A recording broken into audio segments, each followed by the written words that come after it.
Today, we are going to have a bit of fun, and I am going to react to short form content published by realtors offering advice to home buyers and sellers.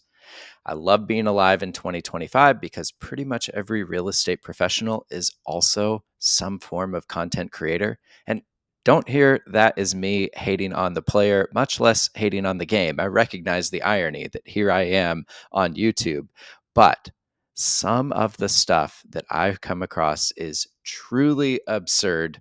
And who better to share it with than all of my online friends? So let's react and see just what we got going on out there. Video number 1. What's the worst advice I hear buyers follow? I found the house myself, so I don't need an agent. And I hear this. The worst advice. This is a great place to start. The worst advice is that you don't need an agent. Well, apparently, I am the champion for the worst advice of all time, being the DIY homebuyer guy. But I am glad to hear that she's hearing this from a lot of folks because it means that consumers are catching on that, do I need a buyer's agent? But let's hear her argument for why you should have one. All the time. Here's the truth. Finding the house is maybe 10% of the journey. The real work starts way before you find the house. A knowledgeable realtor does so much more than just show homes. We make sure that the property aligns with your lifestyle, your financial plans, and your long-term goals. We guide you through negotiations. We make sure you don't overpay and leave money on the table. So this idea of guiding you through negotiations and making sure you don't leave money on the table. Ideally, that's true, but that's just not reality for a lot of people. And albeit she's sitting in probably a $2 million home here. And what's kind of wild is in that price point, a lot of times buyers will come to you and they've got a budget of $1.5 to $2.5 million. And while that might sound insane, it's actually not all that uncommon. But for a buyer agent, there is a big financial difference between that buyer purchasing a $1.5 million home and a $2.5 million home. That could be a $35,000, $40,000 swing in total commissions. So the buyer agent is then financially incentivized to push the buyer client towards more expensive homes. Not to mention the fact that the buyer agent adds 3% or so in transaction fees. So when it comes to not leaving money on the table, you kind of speak out of both sides of your mouth as an agent saying, yeah, I'm going to try and negotiate the best possible deal for you, but I'm also adding 3% to this transaction in my fees. Are they going to be able to negotiate more than 3% off for you? Maybe. But again, then there comes the conflict of interest of, but are they also financially incentivized towards just trying to get me into the most expensive house and get me to close on it no matter what, because that's the only way they get paid? Maybe that's a terribly cynical take, but I see it all the time. Carefully review inspection reports, we identify potential issues, and connect you with trusted professionals who can fix or evaluate the problems. We manage contracts, disclosures, and timelines so nothing slips through the cracks. And we anticipate challenges before they happen, protecting your investment every step of the way. That level of knowledge can make a difference between a stressful, risky purchase and a smooth, strategic one.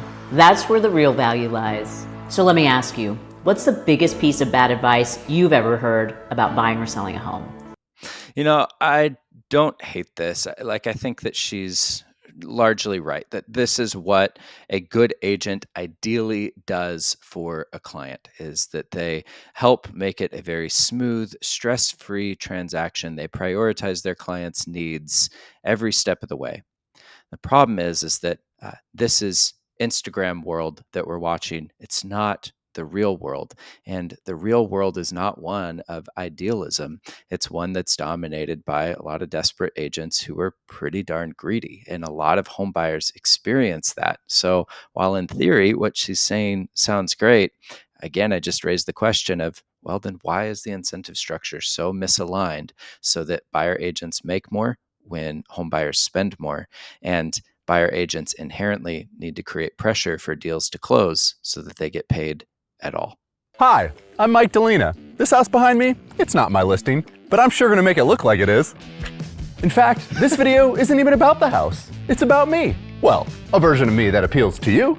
A version of me that strolls through the house aimlessly, caressing countertops as I walk by. A version of me that appears knowledgeable about all home-related things. Even though I like this because it's so common. You see these beautiful, and truly they are well done videos that it looks like a realtor showing off a property. But in fact, the purpose of the video is so that you associate that realtor with high end properties and it makes them seem like they're very successful, even if they're not showing you one of their listings. They're just showing up at somebody else's home and making it look like theirs. And I appreciate this little dose of honesty too, of that, like, I'm trying to speak intelligently to something that I know nothing about so that you associate me with being a real expert. But real estate agents, by and large, they're generalists. They're not specialists in any given thing. And there can be value in a generalist, but let's be honest about what they are and what they aren't. This is fantastic so far. a version of me that doesn't look tired or hungover. Selling homes, negotiating contracts, these are things that I don't do. What I do is spend 70% of my time on social media, so you think that I sell a lot of homes. In fact, if you looked up my production, I've only sold 2 homes this year, but you'd never know that. And did I mention this listing isn't even mine? I should probably credit the actual listing agent, but I'm gonna conveniently forget to do so. So when it's time to pick a realtor, the choice is clear. Do you want an overly salesy social media guru, or do you want a social media guru who's overly salesy? So he actually makes a really good point and does so wonderfully through humor. And that is that vanity metrics online don't translate into real world results. It is very easy, like with anybody online, to make this social media persona that makes you look like anything that you want to be. And realtors do this all the time to make it seem like they are much more successful than they actually are. But then when you look at their true sales data, they've done hardly any business. So don't be fooled by highly crafted, edited videos. Don't be fooled by lots of followers and lots of online engagement. You want to look at somebody's actual results. This is just freaking brilliant. Very, very well done video. Love it. Remember that flip I kept posting about and said it was going really, really well? I lost $40,000. What did I say about you can make anything look like anything on social media? I love dogs, but I did almost kill a dog once in one of my deals. I felt very bad about it. One time my clients were frantically calling me and I told them I couldn't speak because I was at an appointment. I was at the spa. One time I had a showing set up for a house, but instead of showing that house, I accidentally walked into the neighbor's house before my clients arrived. I pissed in the house and left, not realizing it was the wrong house.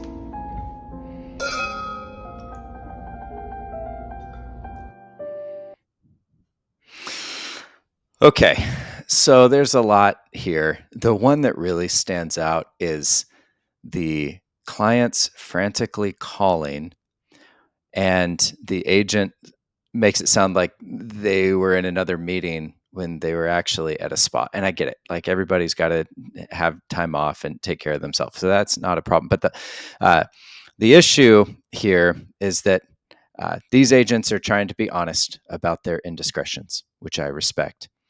Problem is I think that almost every agent could create their own sort of confession video like this, which then just speaks to the fact that most consumers feel like agents are dishonest, that they're grifters, that they're making things up. And videos like this kind of reinforce that point. So when realtors wonder, well, why don't people trust us? Why do we have such a bad reputation? You think it has to do anything with stuff like this? I certainly do. Let's see what we got next. Advice I'd give you: wasn't afraid of hurting your feelings. Your first home probably won't be your dream home, but buy it anyway. This is the first step on the ladder to creating wealth in real estate, not the final destination. As a home buyer, that's actually pretty sound advice. Like, yeah, there are some homes that even as a first-time buyer, you shouldn't buy. But One of the most important things in building wealth through real estate is just getting on the housing ladder as early and affordably as you can. Because what most people do is they get their first home, they live in it for 4 or 5 years, and they build equity in that home, and then they roll that equity into their next home. And they do that 3 or 4 times over the course of their life until by the time they're in their retirement years, they have a home that they love that's nearly paid off, that they have a ton of equity in. And the only way that you can start developing that equity is by buying a home. As long as you're renting, you never start that wheel turning. Now, how much equity and how quickly that equity builds depends on a lot of factors that frankly are outside of your control. You can't control the timing of the market. There are some things though that you can control, like in buying your first home in a good area, prioritizing location over everything, and optimizing for areas that are most likely to appreciate in a 4 or 5 year span. So it's really good advice. Pricing your home won't help you leave room to negotiate. It can backfire by scaring buyers away, in which case, all you're attracting is crickets. Your decor Yeah, that's also good advice. The number one mistake that I see sellers make, especially in today's market, is listing their home way too high. isn't everyone's taste. What feels warm and personal to you may feel dated or distracting to buyers. Neutralizing and staging isn't about erasing your style. It's about helping buyers imagine themselves living there. The updates That's also really good advice. If you're selling your home, depersonalize it as much as possible. Take down all of your family photos. If there's a sports team that you cheer for and you got their decor all over one of the rooms, take that stuff down. I know that you feel like it adds a lot of personal value for you, but new buyers, they don't want to see that. They want to be able to imagine themselves in the home. They don't want to think about who currently lives in it. So depersonalization is big. won't set the market. The market doesn't care about your feelings, your mortgage balance, what you need to net, or for the last time, your father-in-law's price opinion. The market isn't what it was in 2021 and 2022, and that's okay. Working with a professional will help you come up with the best strategy to find success given the market dynamics of today. Sellers can find wins in every kind of market if they're working with agents who are smart and strategic. Honesty doesn't have to be brutal, but when you pay for guidance and counsel in this business, you need an agent who has the guts to tell you the information you need to know, not necessarily what you want to hear. Honestly, this is really solid. Like, there's not a whole lot that I would say or do differently from what she's suggesting. And a lot of times I get questions about, "Well, why is this the DIY home buyer? Well, what about DIY home sellers? When are you going to create content for sale by owner folks?" And I create content for home buyers because that's where I think agency has the least value. Said positively, I think listing agents actually bring a lot of value to a transaction. At least the good ones do. The reason for this is that when a seller is selling their primary residence, they usually have a lot of emotional attachments to it. The house means so much to them, and because of that, like this video suggests, there's a ton of things that they really overvalue and they take really personally when other buyers are looking at it. So having a seller creates a bit of an emotional buffer to set realistic expectations and to give a buyer's perspective that actually is going to help the seller get top dollar and the quickest, most smooth transaction for their sale. Plus, the incentive structure is much better aligned between home sellers and listing agents. So I think that a good listing agent can definitely be worth even the high commissions that they charge. At least that's a much easier argument to make than a buyer agent being worth 3% on a transaction. So yeah, this is really solid advice. Day 2 of busting real estate myths. This one is crazy that you should always make a lowball offer first. I mean, not sure who said that, but that is the best way to not get your offer accepted. So depends on the market. Obviously, if it's a multiple offer situation, that's not going to cut it, but you don't always have to go in super low and to negotiate that way. But you need to have a very good agent that can talk to the listing agent to find out the best way to go about it. But yeah, that's a weird thing to do. I don't know if this is really a myth busting kind of thing. I don't know of anybody who says you should always go in with a low ball offer, but it raises an even more important question of what is a low ball offer? And I suppose if you're just pulling numbers out of the air and just saying that, well, whatever the house is, I'm going to offer $100,000 less. Well, that could be a low ball, but it also could be a fair offer, or it could be a high offer if the house is priced $200,000 too high. So I think what makes a low ball is that it's not backed in any sort of rationalization or data. Uh, Most of the folks that I help buy homes offer less than the list price, and sometimes significantly less. But I don't ever encourage people to make low ball offers.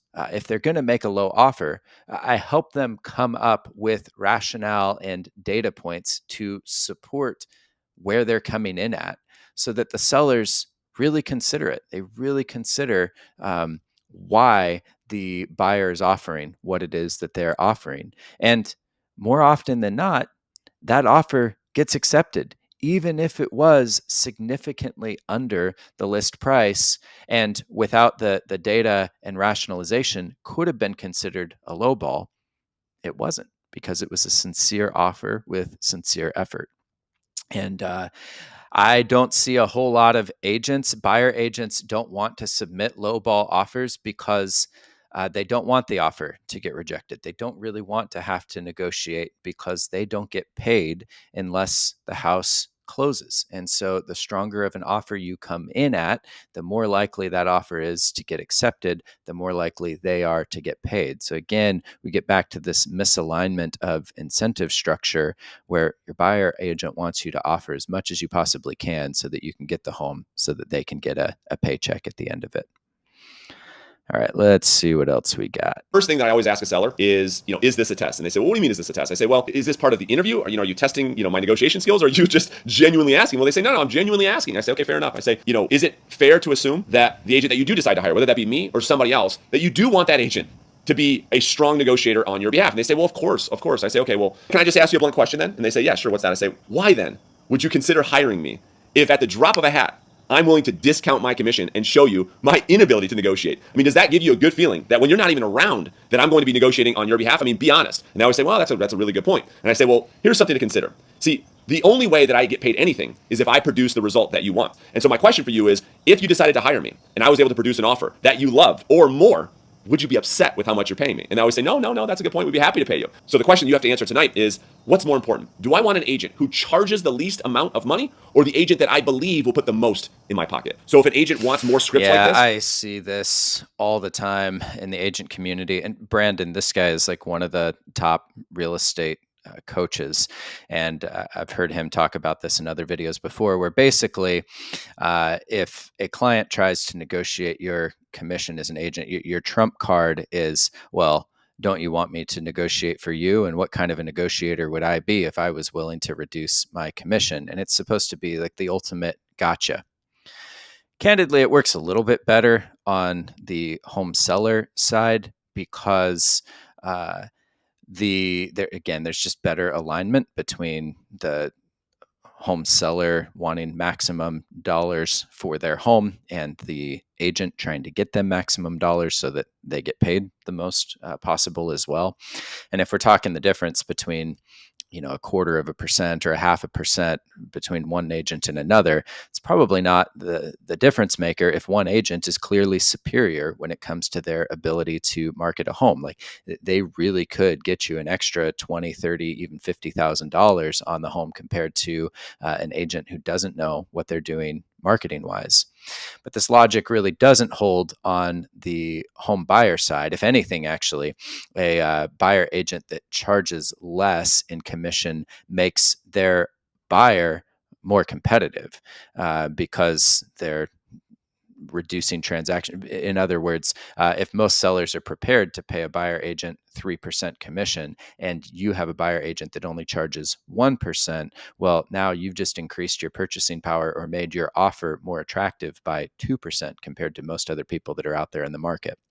But the thing that really irks me about this is just that it's like, hey, I was told that real estate commissions are all negotiable. And yet you're telling me here that good agents don't negotiate. So, one, which is it? And two, who said that being unwilling to negotiate your commission means that you're a bad negotiator? All that you're telling me is that you don't negotiate. And to sell a house, I actually want to see somebody who knows how to guide negotiations, not somebody who just shuts everything down right off of the bat, especially if there's reasonable argument to be made or some sort of creative proposal. So any agent that just says, yeah, I don't reduce my commission because then I would be a crappy negotiator, that doesn't tell me anything about your negotiation skill. It just tells me that you're following stupid scripts like what this guy is offering and don't really know how to think critically yourself. You're desperate to get a sale, not because it helps the buyer. Let them in, you go sit at the kitchen table and let them go see the house without you. Your job isn't to say, oh, that's for Micah, it's not as good as granite. Who am I to decide and determine what they like and don't like? Okay, I love this. I like this guy's vibe. He's another one that I see pretty often as a real estate agent coach. But it raises the question of, well, why do you have a buyer agent at all? Because there is already an agent who can open the door and get out of your way so that you can see the house for no additional charge. That is the listing agent. Like, that is their job, is to help market and sell the home. Like, in service to the seller, they can always show a self-represented buyer their listing. And the whole idea there is for them to get you inside so that you can see if you like the house and then answer any questions that you have about it. And who better to know the answers to your questions than the listing agent? A buyer agent, they're walking into the house for the first time as well. They don't know. And half the time they're just making crap up or saying, well, I'll have to call the listing agent later. Then they take a fatty 3% commission on the back end of the deal. I just say, skip that step. Like, this guy's right. You don't need a agent to tell you the difference between Formica and granite. At least, like, you don't need them pointing that out unless you really care. You don't need a buyer agent to open doors for you. You can have the listing agent do that on the seller's behalf. Oh, they might be coming from a double wide trailer and this is a massive upgrade to them, man. Your job is to negotiate the offer, to help them get the best house at the best price. And if they determine that's the best house for them, your job is to help them get the best price. If they tell me, yeah, sure. Ideally, that's what a good agent does, get the best house at the very best price. Problem is that the agent also adds, like I said, 3% or so to the transaction. And that's going to hurt the buyer in being able to get the very best price on the home. Like, they'd have more negotiation power if they didn't have a buyer agent. you know what? We love the location. We just don't really love the carpet. Say, great, I don't love the carpet too. Why don't we see if we can get the seller to replace it? Cool. Here's the other thing I would sell. If this house is a level 10 for you, it's probably a level 10 for other people. That means we need to write a level 10 offer. We need to be aggressive in our offer.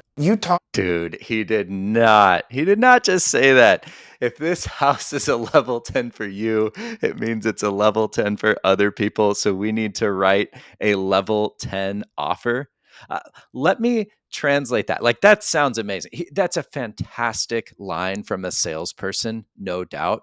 But what that actually is saying is that, like, you need to it contradicts getting the home at the very best possible price, because it just says that, like, what I really want is for you to make this as easy as possible for us to get this under contract, which is self-serving for the agent because they want to get paid, and they only get paid if you actually close on the home. So it's a pressure tactic of being able to get you to offer perhaps even more than you're comfortable with on the home by putting it in this kind of framing.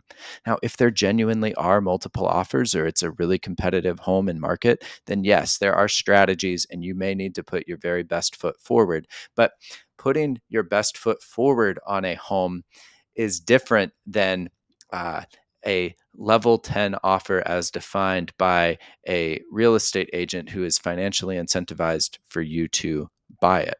Like, it is okay to lose out on a great home because it wasn't the right price or the right circumstances. You don't have to get into crazy bidding wars and turn your brain off to get a home. Heavy glass?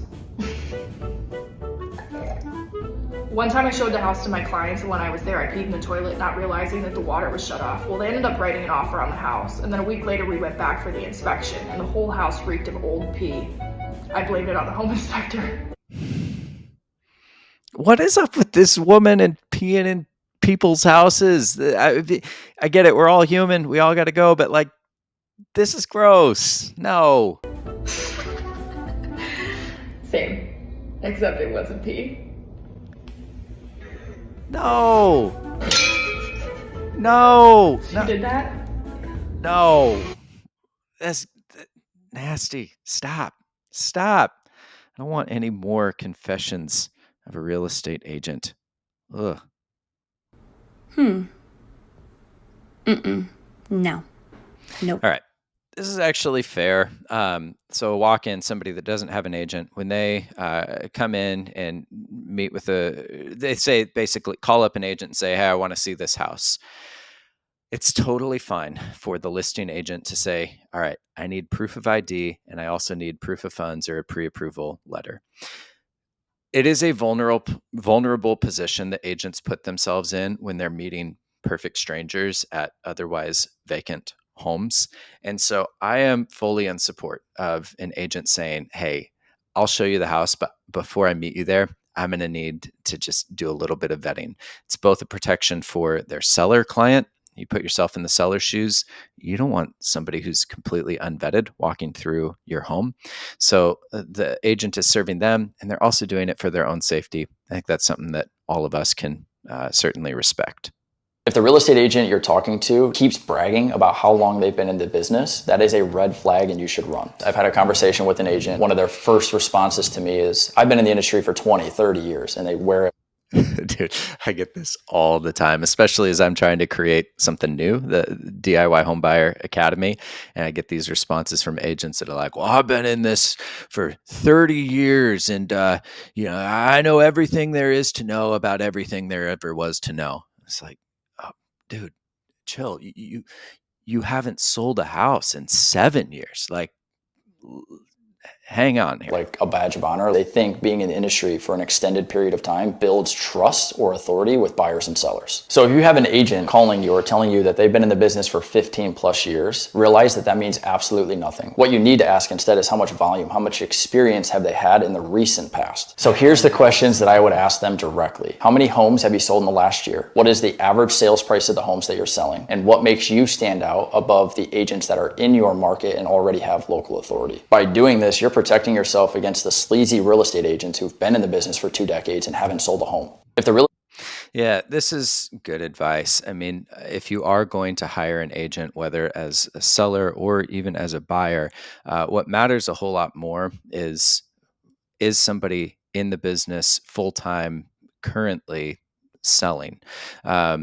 There have been so many changes, even in just the last year, when it comes to forms and regulations and just the industry. You want to be working with somebody who knows what's going on in the local market, what's happening with regulatory changes, somebody that can actually advocate for you. And a lot of the folks that have been in this industry for 20 plus years, they lean far too heavily on their past experience and they're out of touch with what's happening and what's working today. So it's not that there's no value in somebody who's been in the industry for a long time. They may have a very rich, vast array of connections, big old network. But while that can mean something, it's certainly not everything. And I wouldn't even say that it's the most important factor when hiring a real estate professional.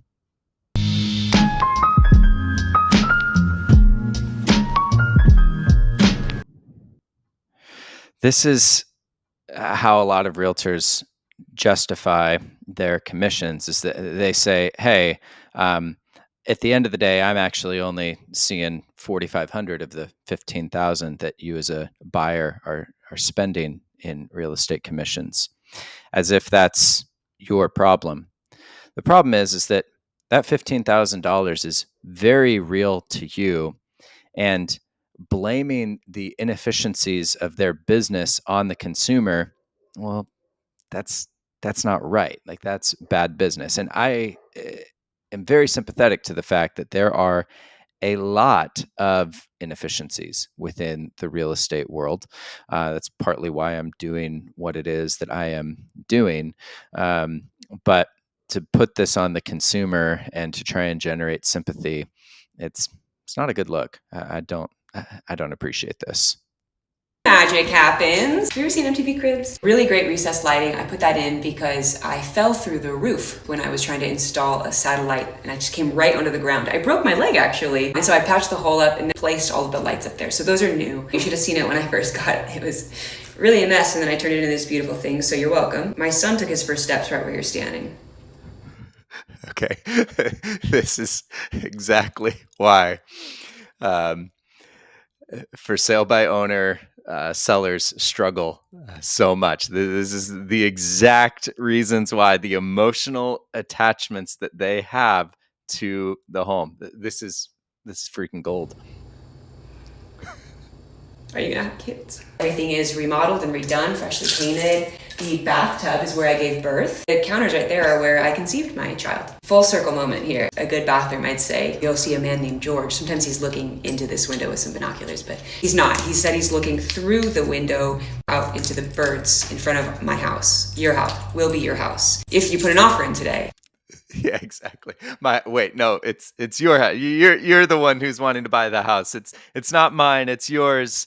And yet, you can see how after sharing the birthing story in the bathtub, like, that potential buyer, they're never going to think of that as their tub. That will always be the previous owner's tub where she gave birth. And for as magical as that moment is, that's not what a buyer wants to know about. They want to make their own memories in that tub. They don't want to think about anything that you've done in or around it. Do you think you're gonna do that? George makes incredible biscotti and he will just leave it for you random places in your house and you'll find it and be like, oh, George was here. I love that man so much. He is the light of my life. After his wife died, he just kind of got lonely and so me and him got really close. He taught me how to play chess. In the living room, actually, so we'll go there next. Actually, the best spot in the entire house is actually just sitting in front of this window. You can just sit there with your glass of wine and your book, or maybe nothing at all, and just your thoughts. Everything's okay for 5 minutes. It's a good spot. Find a new spot. What do you think? Is this for you? If you don't put an offer in, I will. Okay. Elise is GOAT of content creation. And this is probably a great place to end it. If you enjoy these reaction videos, let me know in the comments. Obviously, they're silly and fun. Hopefully, though, there's also some genuine insight that you're able to take away by going through these things together. If you do want to talk more about DIY home buying, subscribe to the channel, shoot me an email, nick@DIYHomebuyerAcademy.com. Would love to connect further there. I'll see you in the next one. In the meantime, happy home buying, y'all.